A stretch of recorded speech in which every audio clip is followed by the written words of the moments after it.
நான் 2 பிரெட் எடுத்திருக்கேன்.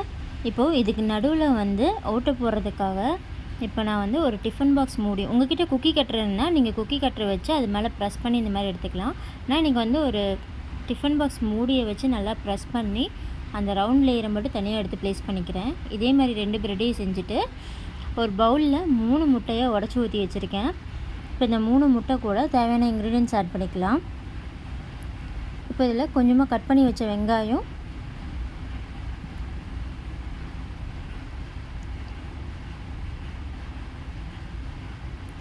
அது கூடவே பொடியாக நறுக்கி வச்ச பச்சை மிளகா, அது கூடவே கொஞ்சமாக நறுக்கின கருவேப்பிலை, அது கூட ஒரு 1/2 டீஸ்பூன் அளவுக்கு மிளகாய்த்தூள், ஒரு 1/2 டீஸ்பூன் பெப்பர் டேஸ்ட் உங்களுக்கு ரொம்ப பிடிக்கும் அப்படின்னா நீங்கள் இன்னும் கொஞ்சம் கூட ஆட் பண்ணிக்கலாம். ஒரு 1/2 டேபிள் ஸ்பூன் சால்ட்டு, இதெல்லாம் சேர்த்து நல்லா பீட் பண்ணிக்கலாம்.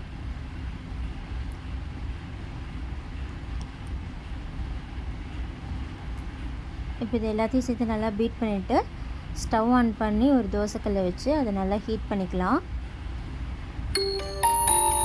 அது மேலே ஆயில் வச்சு நல்லா ஹீட் பண்ணிக்கிறேன்.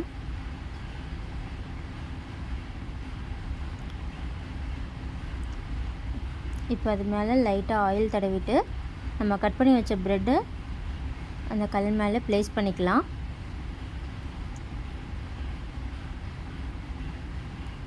உங்களுக்கு எத்தனை ப்ரெட் வேணுமோ அத்தனை ப்ரெட்டில் நீங்கள் இந்த மாதிரி செஞ்சுக்கலாம். நான் இன்றைக்கி 2 எடுத்திருக்கேன். இப்போ அதுக்குள்ளே கொஞ்சமாக ஆயில் விட்டுக்கலாம். இப்போ இதுக்குள்ளே ஆயில் விட்டுக்கலாம். உங்கள்கிட்ட பட்டர் இருந்தால் நீங்கள் பட்டர் வச்சு கூட இந்த டிஷ் செஞ்சுக்கலாம். இப்போ நான் ஆயில் விட்டுருக்கேன், நீங்கள் அதுக்கு பதிலாக பட்டரை ஆட் பண்ணி கூட இந்த டிஷ் கம்ப்ளீட் பண்ணிக்கலாம். இப்போது இந்த ரவுண்டில் நம்ம பீட் பண்ணி வச்சுருக்க எக்கை ப்ளேஸ் பண்ணிக்கலாம்.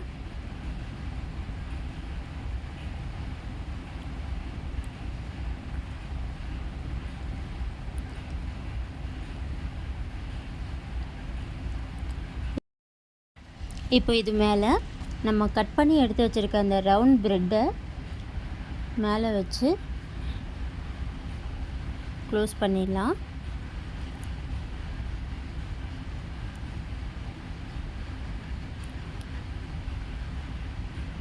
அதே மாதிரி இன்னொரு ப்ரெட்டுக்கும் அந்த ரவுண்ட் எடுத்து மேலே வச்சு க்ளோஸ் பண்ணிக்கலாம்.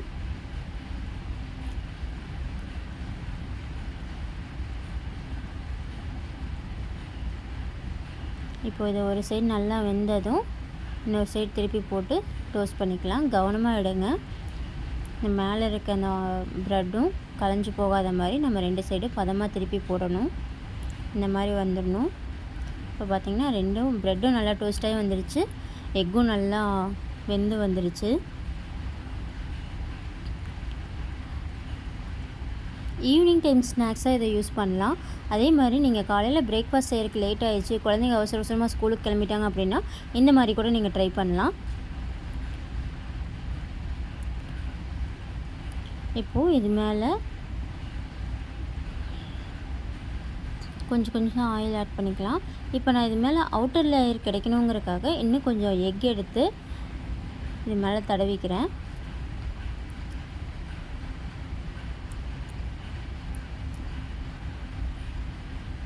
பார்க்குறதுக்கு கொஞ்சம் ஆம்லெட் ஸ்டைலில் இருந்தால் குழந்தைங்களுக்கு ரொம்ப பிடிக்கும்.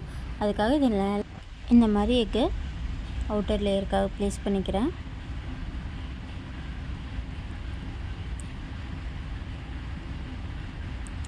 ஸ்கூல் முடிஞ்ச குழந்தைங்க வந்தோடனே நம்மளுக்கு ரொம்ப சோம்பேறித்தனமாக இருக்குது, எதுவுமே செய்ய முடியாதுங்கிற பட்சத்தில் இந்த மாதிரி ப்ரெட்டும் முட்டையும் மட்டும் வச்சு நீங்கள் ஈஸியாக ஈவினிங் டைம் ஸ்நாக்ஸ் செஞ்சுக்கலாம். உங்களுக்கு பிடிச்ச ஸ்டைலில் நீங்கள் இதை வந்து டொமேட்டோ சாஸ் அப்படி இல்லைன்னா மயோனைஸ் இந்த மாதிரி எது வேணுமோ அதை கூட நீங்கள் வந்து சைடிஷாக வச்சு சாப்பிட்டுக்கலாம். இல்லை நீங்கள் அதை அப்படியே ப்ளெயினாக கூட ஆட் பண்ணி சாப்பிட்டுக்கலாம். இப்போ 2 பக்கமும் நல்லா டோஸ்ட் ஆகி வந்ததுக்கப்புறம் நம்ம இதை ஒரு பிளேட்டில் 2 கட் பண்ணி ஆட் பண்ணிக்கிறேன்.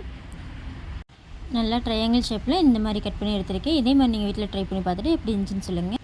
நம்ம சேனலை ஃபஸ்ட் டைம் பார்க்குறவங்க கண்டிப்பாக நம்ம சேனலை சப்ஸ்கிரைப் பண்ணிக்கோங்க. தொடர்ந்து நம்ம வீடியோ வாட்ச் பண்ணுங்கள். Bye bye.